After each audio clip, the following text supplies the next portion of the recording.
He once wrote a book called Gretzky's Tears. And what I think I think it's so interesting to look back, because obviously it happened before you and I were even born.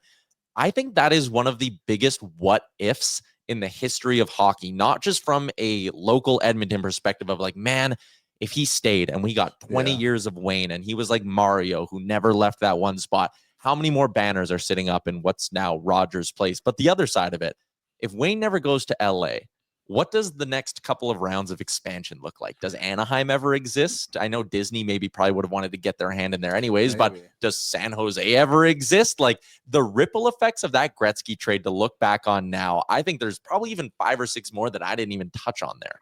Oh yeah. Like, look, it's you're right. It's intriguing to think about, the what ifs. What if, the owner hadn't been in financial distress and had to sell? What if Gretzky hadn't been willing? He was willing to go to LA. He'd spent a lot of time in LA when he was with the Oilers. That's a lot of reasons. A lot of things were pulling him in that direction. What if Bruce McNall doesn't show up to buy the Kings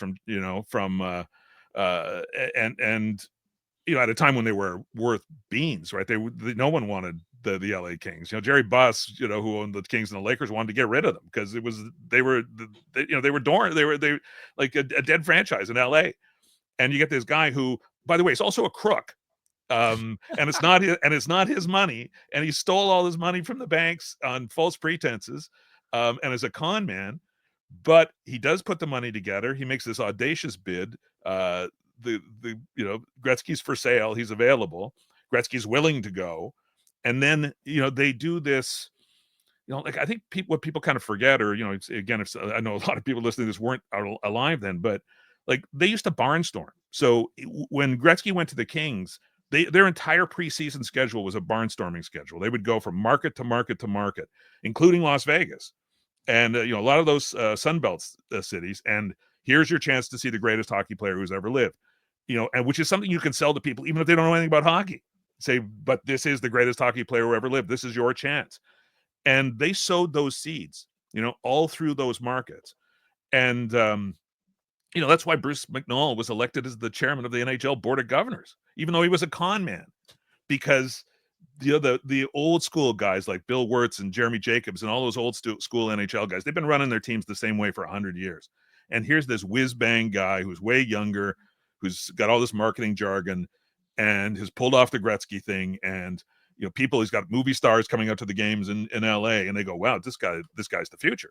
We're going to give him the keys because we don't know how to do this stuff. And we don't understand, some of our expansions have been huge disasters in the non-traditional markets. They gave him the keys. And yeah, he brought Huizenga in Miami, and he brought Disney in Anaheim. There's no chance they come in. But for Gretzky, and because McNall isn't McNall without Gretzky either. So it's, and there were times when it looked like a Ponzi scheme, like that it was all going to fall apart. But, look at the NHL now, look at their strength in all those non-traditional markets. Like, it took time, but it worked. What's up, Nation citizens? If you like that video, then you need to be subscribed to the Oilers Nation YouTube. Podcasts, live shows, exclusive interviews, and analysis. Everything you need from your favorite voices at Oilers Nation. And you don't want to miss any of it, so hammer that subscribe button.